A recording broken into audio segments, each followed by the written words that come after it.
You are listening to Love Your Practice with Dr. Laura Mock. I'm a general dentist, a practice owner, and a certified life coach. I teach women who own dental practices to lead with intention and literally fall in love with their businesses. Keep listening and you will see how learning to love your practice turns into loving your life too. Well, hello there, and welcome to another episode of my podcast, Love Your Practice. I'm Dr. Laura Mock, and I'm just excited you're here. It's summertime. We're kind of all making it through this busy season. A lot of you are very busy at work right now with summer, some not so much. Either way, we've all got things to think about and worry about and work on in our practices, and that's just normal, right? So today we are talking to the lovely, smart, and helpful Dr. Natanya.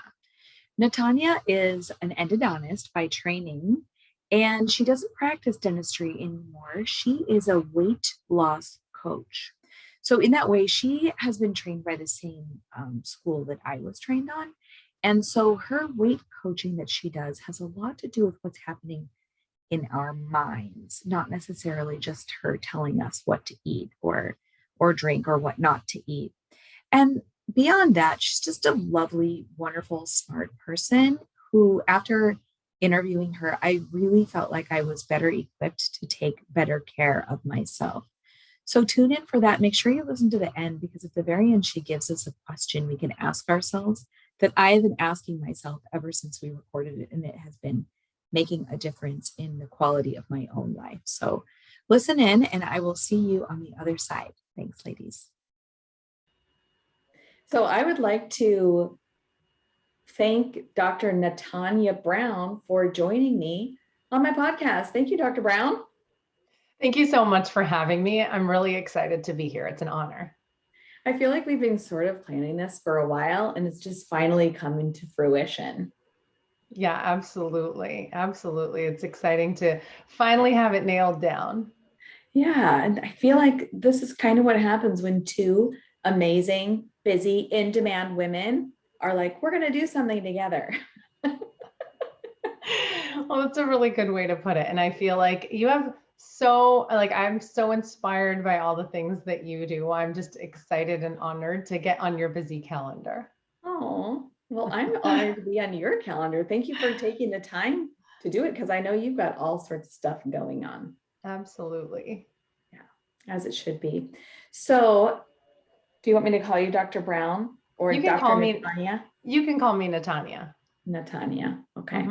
Natanya, you are an endodontist, right?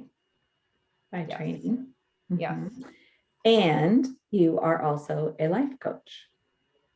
Correct. Tell me about the circuitous journey that brought you where you are right now. Yeah. Great question. Well, I'll tell you, a lot of people, when I first tell them, they're like, what? Wait a minute. How does that work? Right. And I think especially for us dentists that have poured so much time and money and resources into becoming dentists, and, in my case, like becoming a specialist, just the idea of pursuing anything remotely outside of clinical practice or even like academic dental practice is really a bit of a stretch. And, it's interesting because I got into dentistry because my older sister is a physician, and she saw, she had a lot of friends that were in dental school while she was in medical school, and she could see that they were planning for their careers and that potentially dentistry may offer a better work-life balance. And what's interesting is I think a lot of us potentially that have become dentists, maybe that was a part of the reason why we chose dentistry. I mean, perhaps some of us were legitimately more interested in teeth than any other part of the body, but most of us would be equally interested in other facets of medicine, for example, because there's so much overlap, right? Yeah. As far as the coursework and preparation, et cetera. So it's kind of interesting how we kind of come into it thinking, right? Like, oh, there's dentistry is going to afford me such a fantastic life. And of course, it all kind of boils down to like, well, what's your definition of that? Maybe it is really true, or maybe it's really not, depending on your particular situation. So I've been an endodontist for 16 years, and I'm going to just take you back to, about 6 years ago. I found myself owning my I had just purchased an endodontic practice, and I truly felt like I was, kind of burning the candle at both ends. I was busy taking care of patients and keeping them happy. I was, keeping referring dentists happy. I was keeping my staff happy. And then, I had actually just had my second son. So I would come home in the evening. I was still nursing a baby. And I would just really look forward to the moment that after dinner, we would put the kids to bed, and then I'd be able to curl up on the couch, and I would just feel this deep sense of like, wow, I survived the day. I am now ready for some kind of a reward or a treat for having survived. And that isn't necessarily a problematic thing, except that I was still carrying around extra weight from my second pregnancy. And I truly felt like no matter what I did, I was not able to get the pregnancy weight off. Now, I tried pretty much like every diet you can imagine. I tried, I don't even know if keto was so much of a thing at that point. I tried, Atkins and South Beach, all kinds of low carb diets. And I tried every kind of exercise routine imaginable, bar classes and Peloton classes. And I just felt stuck. I felt like it just didn't matter what I was doing. I was literally and figuratively spinning my wheels, and I wasn't really getting the results that I wanted. And so, when you ask, like, how did I become a life coach and a life and a weight coach? It was really in a moment of desperation when I felt like I had really tried everything on my own. I felt like I had so much, feeling of being ashamed of myself, thinking, I have all this education, and yet I'm still not able to figure out this whole weight thing. Like, I know what it means to eat healthfully. I know what it means to move my body. And yet, look at this weight that I'm still carrying around. So it was in a moment of desperation, as can happen with a lot of people. It was New Year's. And so I had this New Year resolution to lose weight. And one thing led to another. And I found a podcast by Dr. Katrina Ubell, Weight Loss for Busy Physicians. Love her. And, she has become a huge inspiration for me. She coaches physicians, female physicians, to help them lose weight.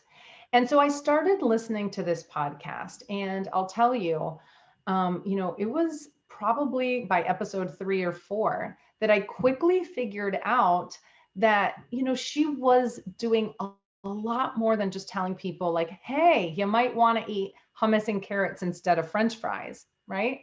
Like, she was truly helping people, myself included, to really hone into ourselves on a deeper level and ask ourselves, like, why are we eating to begin with? Can we really get to what's at the heart of why we are overweight? Yes, the food choices matter. Yes, the exercise matters.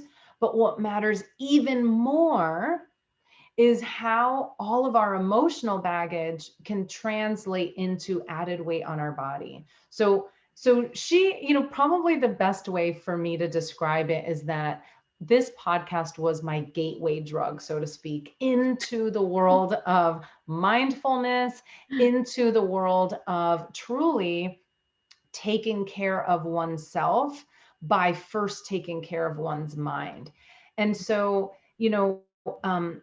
I reached out to Dr. Katrina Ubell. I ended up, she actually doesn't take dentists as clients, but I was able to receive coaching through the life coach school. And then I went on to ultimately I decided to become a certified coach myself, because I really strongly felt compelled after I saw the impact that it had on my life. I felt strongly compelled that there had to be other dentists that felt, similarly, as far as being really frustrated and stuck and not able to prioritize themselves, their wellness. And so that really prompted me and motivated me to become a certified coach and to serve the dental community. Wow. So just to clarify, the life coach school is the coaching ecosystem that trained you and me and Dr. Katrina Ubell. Exactly. And I'm grateful that you pointed that out, because what I failed to mention that's very worth mentioning here is that you, Dr. Laura, are an integral part of this story. I remember when I was considering signing up to become certified by the Life Coach School, and it's a 6-month-long program. And I remember asking them point blank, do you by any chance know if there's any other dentists that have been through this program? And they told me, why, yes, there's Dr. Laura Mock. And I told them I would love to be in touch with you. And they just said, you know what, we're going to put you in touch with her. And, I had my fingers crossed that you would be, willing and available and open to talking to me. And so, you had nothing but great things to say about the Life Coach School. And so absolutely, you were an integral part of that process, 100%. So thank you. I was very happy to do it, and also to gain a friend, because absolutely there's nobody like another dentist who's a woman and a life coach to really solidify things. Like, there's cement all around our friendship. So. Absolutely. I'm very, very grateful that the entire process, was able to connect me with you. And I've benefited tremendously from your work as well as your friendship. So thank you. Yeah. So you've been doing this for a while now. I mean, first you stepped through it with Dr. Ubell on her podcast, and then kind of figured it out for yourself. And then you went through the certification, and now you have a program for dentists, right? Weight loss for dentists. Exactly. Tell me about how that works. Yeah, absolutely. So, when people come to me and they have questions about like what exactly I offer, one of the first things that I like to clarify right from the get-go is that really no part of it is cookie cutter. So it's totally customizable. This isn't a diet plan that you're subscribing to. It is not prescriptive in any way. So, as I mentioned previously, yes, the food choices matter. Yes, the portions matter. Yes, exercise can matter. I can talk way more about each of those things in much more detail. However, what we really hone in on is the mindset piece of things. Now, previously, when I heard the word mindset, I'd be like, yeah, that's nice. Like, what exactly does that mean? That doesn't really mean anything to me. Yeah. And so let me really break it down. So through the process, right? The way we have been trained through the Life Coach School is to be using the thought model. Now, to break down exactly what this is outside of the scope of this particular episode. Maybe your listeners may be a little bit familiar. I know. But just to recap, the thought model involves, circumstances in your life may trigger thoughts. Your thoughts are going to then create your feelings. Feelings drive your actions, and actions are ultimately what are going to be creating all the results that you have in your life. Now, traditionally, pretty much any diet that you're going to sign up for is going to focus on what actions you need to take in order to get the results you want. So it's very action based. That's fine. Eat this thing, take this walk. Exactly. Like, count these calories, do this much exercise, eat these many macros or whatever. Don't eat certain things, right? It's very much, these are the actions you need to take to get these results. Now, we all know that, of course, actions are very important for the results that you want. However, what we're ignoring, if we're being, very blindsided and not looking at all, or rather tunnel vision, and only looking at the actions to create the results, what we're really ignoring is the types of thoughts and feelings that you need and want to generate in order to create sustainable action. Now, what do I mean by that? Well, in a typical scenario, you get all motivated to lose weight, you pick a diet plan, you start the diet, you're doing great for a few days, maybe a few weeks if you're lucky, right? And then what happens? Life happens, maybe a party, maybe a holiday, maybe a weekend or birthday, and you fall off the bandwagon. You maybe eat way more than you expected or planned or hoped for. Maybe you wanted to avoid all carbs and you started eating carbs. Whatever the situation is, you quote unquote fell off the bandwagon. Now, the typical cycle is that that's an invitation. Like, society teaches us and conditions the majority of us that when we fall off the bandwagon, we now feel ashamed of ourselves. And the way out of that is to gather more strength, gather more willpower, so that then we can muscle through trying to continue with the same actions that got us there in the first place, right?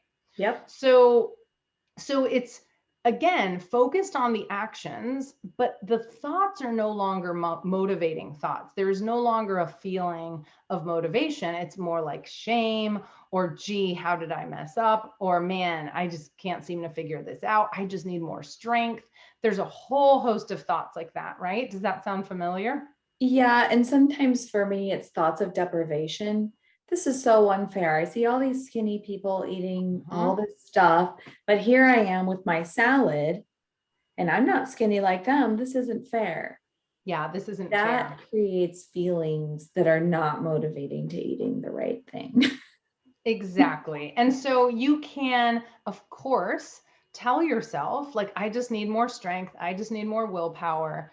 And I don't know about you, but those are not the best feelings. Like, when you think negatively towards yourself and you're feeling resistant and you're feeling resentful and you're feeling ashamed, these are not feelings that are ultimately going to continue motivating you in the actions that you want to take. So willpower can work for a period of time. Even if you're lucky, maybe you can use willpower to get all the way to your goal weight. But for the vast majority of people, it's not sustainable at really maintaining weight. So most people, maybe they can lose some or all the weight they want to lose, but really the catch is with maintaining the weight. Are we truly creating habits that are sustainable? And in order to do this, our thoughts and our feelings about the actions that we want to take actually need to be completely overhauled. So that's really where we take a more global approach. And one thing that I make abundantly clear too is that we just really want to avoid tapping into willpower, because ultimately willpower is just not a sustainable resource. And I think about, like my days in the dental office, like, at the beginning of the day, you have a full tank of willpower. Like, if we think about willpower like a gas tank, it's like full in the morning. Most people are not, tempted to eat all sorts of junk food in the morning. Maybe some are, but by and large, it tends to be later in the day, in the afternoon, maybe after you had, an extra talkative patient. Maybe you've had a staff member that's called in sick.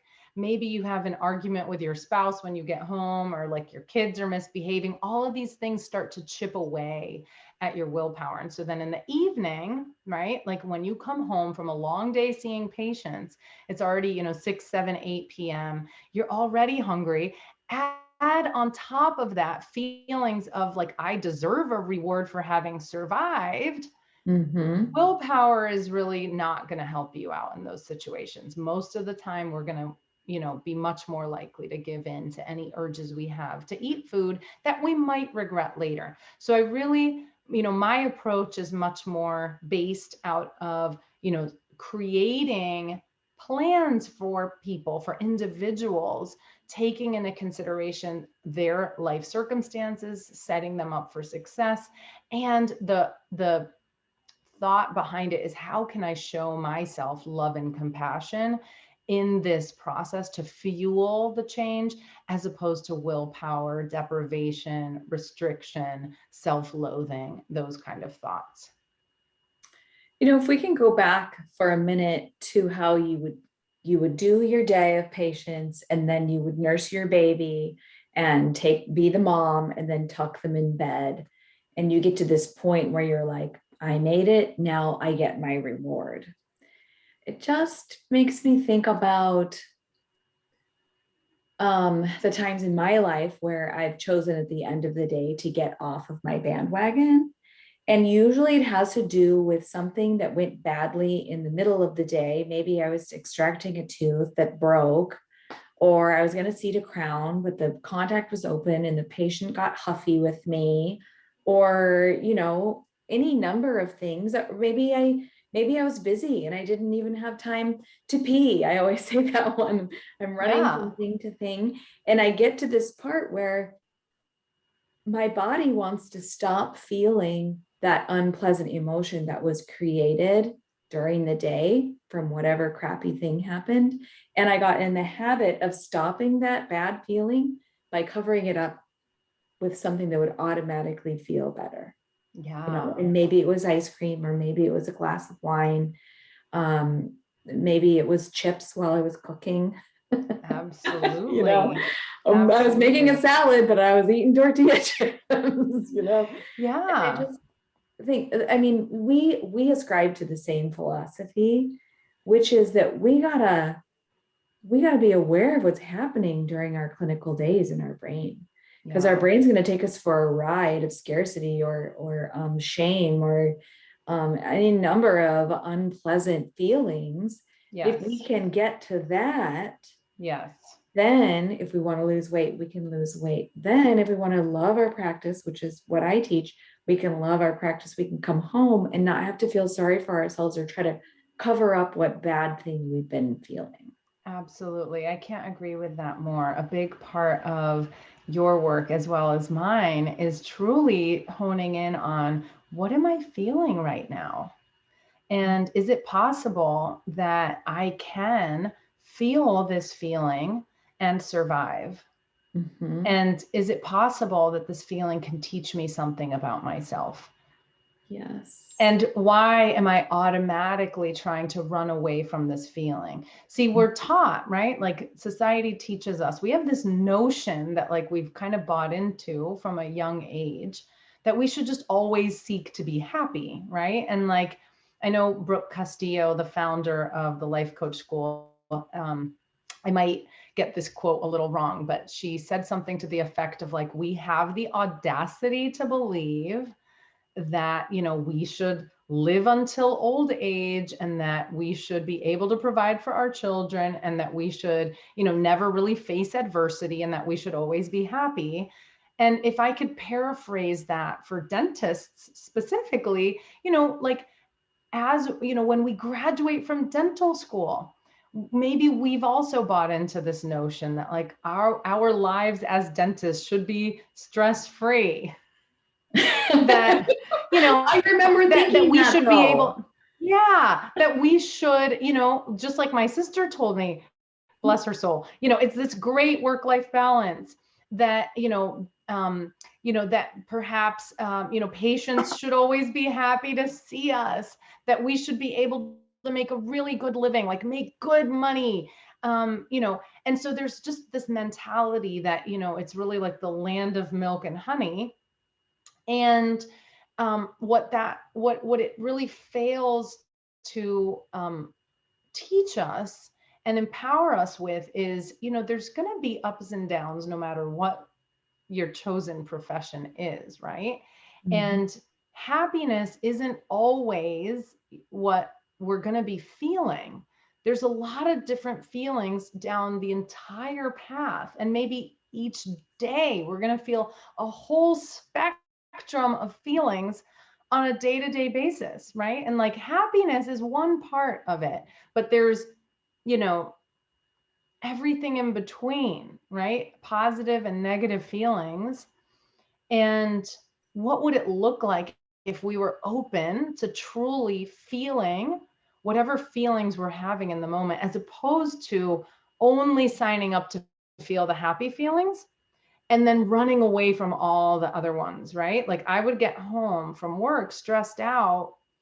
Let me eat this ice cream so I can feel good in the moment. And it absolutely would make me feel good in the moment, right? Like we know eating sugar releases dopamine in the brain, right? But we're also adults and we can think with a higher part of our brain. We can make decisions for our long-term interest, our best long-term interest, right? So how do we empower ourselves to be comfortable even with uncomfortable feelings? Okay. Let me ask you, this might be a difficult question, but I want you to just give it a try. Okay. So let's go. Are you about to make me feel uncomfortable? Maybe, but don't worry. Discomfort is the price of your dreams. Just Yes. feel it. Okay, let's go. So I'm a client of yours. Okay. Okay. And I get home, I do all the things, and my husband says, "Hey babe, I'm getting out the Ben and Jerry's. Do you want some?" Okay. So in my mind, I'm feeling the urge. I'm like, I worked so hard. I want to taste that creamy goodness, that type of thing. And so I'm at that point where I'm going to decide, am I going to stick with what I have planned or am I going to go to the insta happy? Okay. So what would an inner dialogue look like for me in that moment if I were following your coaching? That's a great question. The inner dialogue. I love that. And I also love insta happy. Yeah. Insta happy. Right. Well, that's so great. I'm going to have to actually use that. I love that. You bring up a couple really fantastic concepts. So yes, there's an inner dialogue. We don't always slow down long enough to listen to our inner dialogue. So I feel like you brought up such good things. I need like paper and pencil to jot down notes and make sure I address everything that's coming to mind. But yeah, pausing is really the first step.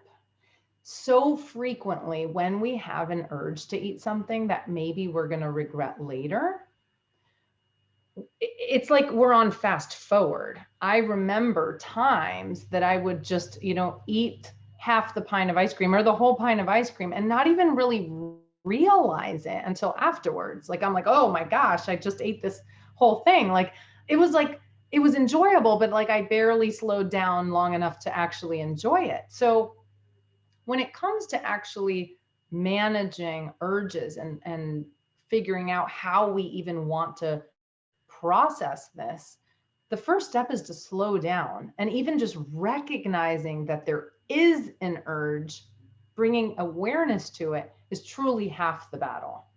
Okay, so that's like naming it. Like Yeah. I see that right now I am feeling Yes. an urge for this ice cream. Absolutely. Absolutely. That's a huge step, recognizing that there's an urge. Now, by definition, an urge feels urgent. It does. Okay, so let's actually go there for a second. You're in the kitchen. Husband pulls out pint of ice cream from freezer, and it feels like there's this strong, overwhelming, compelling sensation within you that you need to eat the ice cream, right? Like maybe it sounds like I'm exaggerating, but in the moment, it's like there's just like no negotiating. It's like, of course you want ice cream, right? And I can't think of anything else. And a lot of times I won't think about the fact that I lost some weight in the past month. And I have a trip to Mexico or whatever on my books. And I'm not thinking about it. I'm just thinking about the ice cream in that Oh moment. yeah. At that point, it doesn't matter that you might have a goal to lose weight. Doesn't matter how you want to look in a bikini. Doesn't matter, all these long-term goals for yourself. Your brain is now completely forgetting about that. All it's thinking about is just see ice cream, eat ice cream. And so slowing down to the point where you can actually name it and say, hey, I'm having an urge to eat this, having an urge, is huge. And also recognizing that by definition, urges feel urgent. And what I want to propose is that there actually is no emergency happening. There is no hypoglycemic event imminently about to happen. We're not talking about hunger. We're not talking about like, true hunger. This is not what we're talking about. And so while it may feel exceedingly urgent and necessary, life or death almost, for you to eat this ice cream, like that is not actually the case. Like a part of your brain, that primitive brain, lizard brain part, is trying to tell you that you need it for survival. And that kind of correlates back to what you said, like insta happy. Well, yes, if you eat that ice cream, dopamine will be released in your brain. Your brain thinks that that's fantastic, and that must go hand in hand with survival. And here's the thing, whatever you've done your entire life up until this point, it's worked out decently well because you're still alive, right? So like why, in that moment, your lizard brain is totally going to tell you, why would you want to change things up now? Like your husband offers you ice cream, most of the time you say yes, like you should totally say yes, right? So breaking it down, naming it, right? So slowing down, naming the urge, like saying, oh my goodness, there's an urge. And then we have three options, right? We have three options for how we manage and effectively get rid of an urge. Number one is we can give in to the urge. Now, you may not want to do it, or you may want to do it. Regardless, giving in to the urge gets rid of it, right? It's like scratching an itch. Okay, so the second option is, like we alluded to earlier, using willpower to block it out and resist it. So we could say, you could tell your husband, like, why are you even bringing ice cream into this house? I told you I'm on a diet. Don't ever offer me ice cream. I don't want to think about it. I don't want to talk about it. Like, just ice cream does not belong here. And, get annoyed maybe that he's offering you some.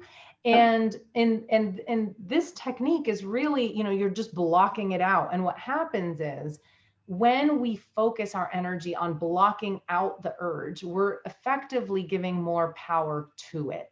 And so I'm sure you've heard the beach ball analogy, right? Like you think of a beach ball and the urge is the beach ball, and it's not strong at all, but you try pushing it under the water with all your might.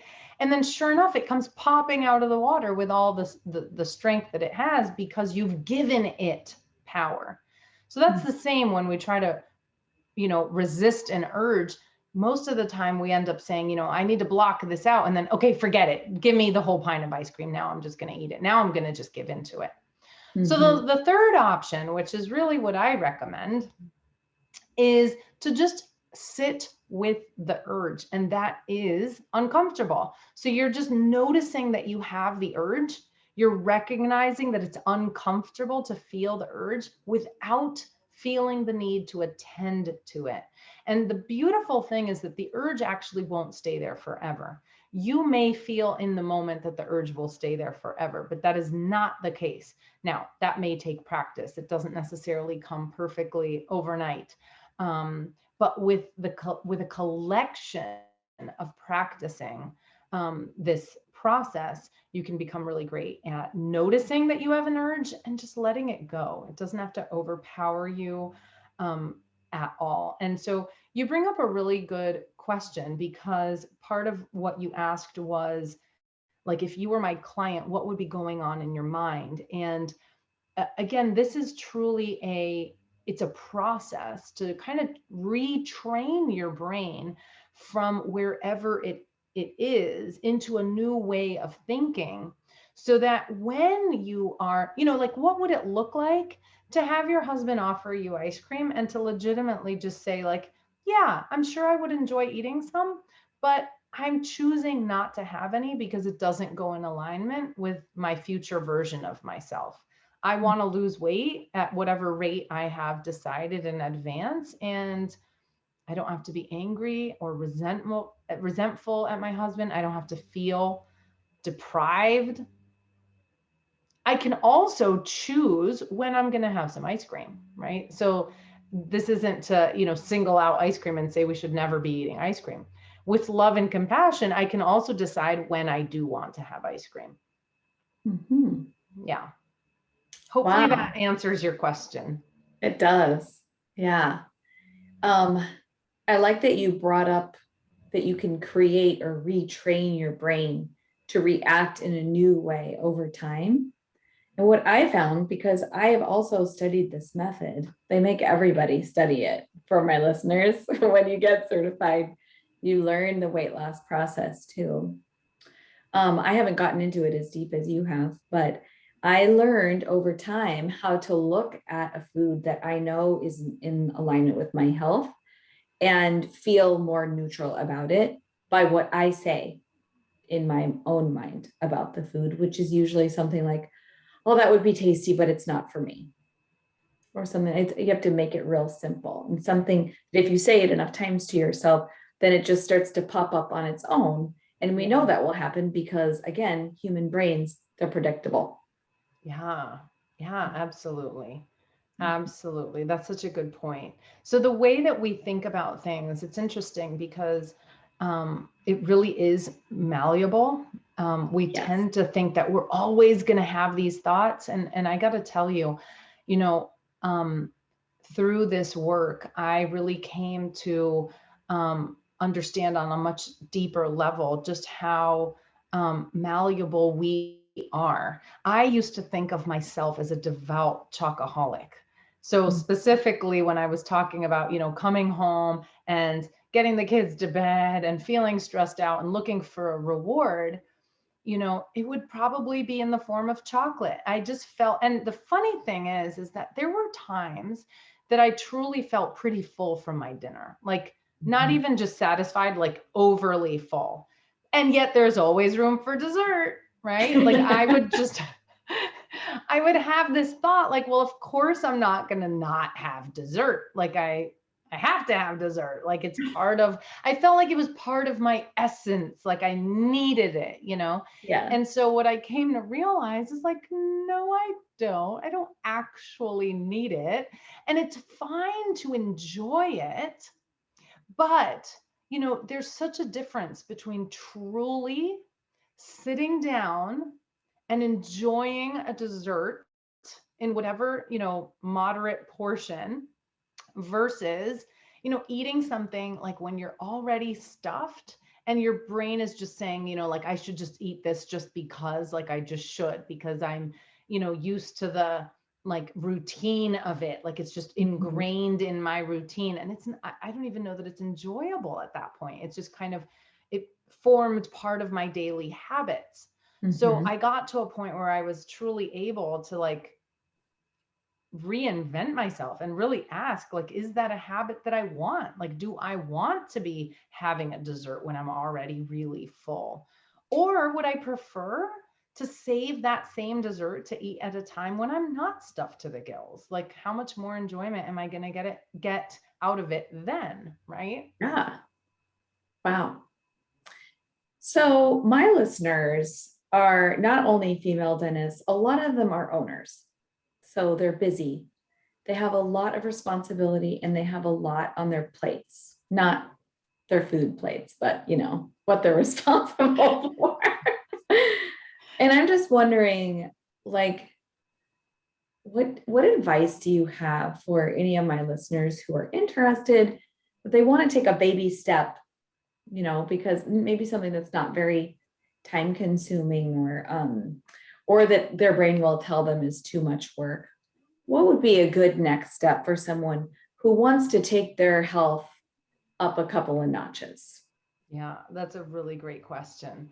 Well, it's very common for a lot of us to buy into the notion that really taking care of ourselves or making the best food choices may involve extra time or extra energy or extra brain space. And I totally get it, especially as a practice owner or possibly a mother. You wear a lot of hats and you really don't have a whole lot of extra mental overhead to be devoting.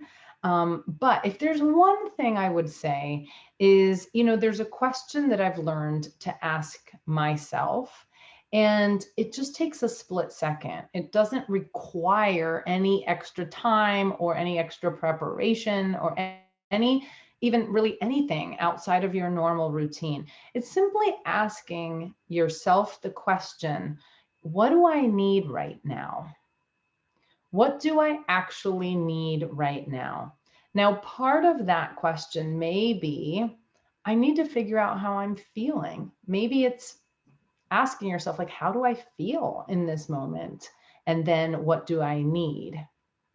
Now, as a busy mom myself, I usually would answer that question with saying, I need a day off at the spa or something, like A as break. if that would ever happen, right?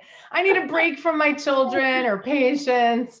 Um, but I'm talking more on a microscopic level. Like, let's say you're running from operatory to operatory, and you can sense that you're, let's say, feeling stressed or pressed for time. And you can ask yourself, like, what do I need right now? And the interesting thing that I have found, kind of tying it back to our food choices, is when I started really asking myself that question and actually pausing long enough to let myself answer the question, I discovered for myself that the answer was very infrequently something that could be found in the refrigerator or the pantry. Wow. So typically it was something in the form of, I need 5 minutes to myself, or I need to go to the bathroom. Like how you said earlier, like sometimes we're practicing and we're go, and we haven't had a glass of water. We haven't stopped to go to the bathroom, right? And we think that, we're doing everybody favors by not taking care of ourselves, but we need to take care of ourselves. So really asking ourselves, like, what do I need right now? We are the most equipped to really meet ourselves where we are at. Nobody is going to magically show up and say, hey, excuse me, it's potty break time, or hey, it's time for you to go take a 5-minute break. Now, of course, the circumstances of our days all are somewhat different. What we're choosing to say yes to or choosing to say no to. But I would say, as a first step, it's just, listening to the voice within, and starting to grow the trust you have with yourself as far as recognizing your own needs and then feeling equipped to be able to answer to them. I really like that question. And I think it's good for any woman, any dentist really, who's seeking to take better care of themselves, whether or not they need to lose weight or however they're dealing with their stress. What do I need right now is an awareness question. Yeah. So as we ask that to ourselves, our answers become new thoughts and thoughts that can make us feel better than the train track that our brain was on before. Yeah. So I think that's great advice for everybody listening to this Yeah. podcast, whether they need to lose weight or not. And if there's one thing I would add to that, is I would also notice when your brain automatically goes towards things that we've almost been conditioned or pre-programmed to think. For example, at the end of a stressful day, like the thought of, like, I need a reward, or I need a treat, or I need a glass of wine, or I need, something sweet, et cetera, right? Like, of course it's that's not evil or bad to think that in the moment, but what I'm asking you to do is actually go a layer beneath that, like really what's prompting, right? Like, if you feel at the end of a day that you're stressed out and you want a glass of wine, what's going on there, right? Like, there isn't a problem with the wine, there isn't a problem with the dessert. It's really, are you taking care of the underlying need that's really truly under that? Like, are we really nurturing what's going on? Are we getting at the heart of the problem? Right. Well, So yeah, that reminds me, there's a second question that you can ask yourself that's basically at the heart of what you're saying is, what am I trying to not feel right now? yeah. What am I trying to cover up? And Yes. what if I just felt that? Then I don't have to be Yes. afraid of it anymore.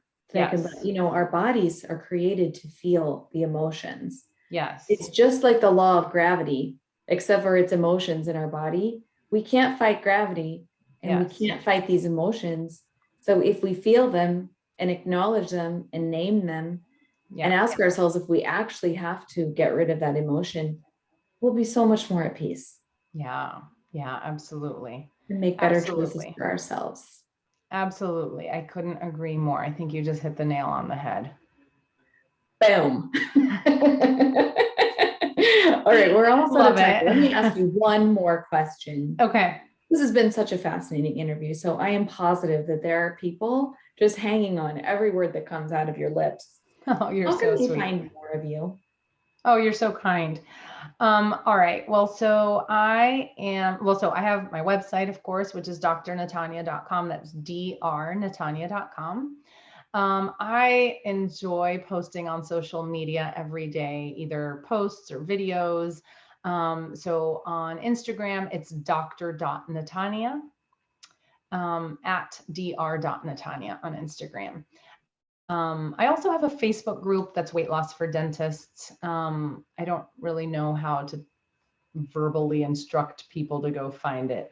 But I suppose just typing in weight loss for dentists. There you go. Yeah.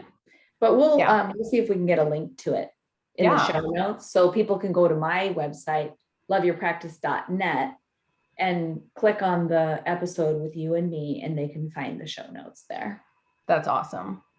Yeah. Yeah. Good. I'm so glad. And dentistry is so lucky to have you serving them. Like the work that you do, it improves the lives of your clients and it improves the lives of their families and their patients as well.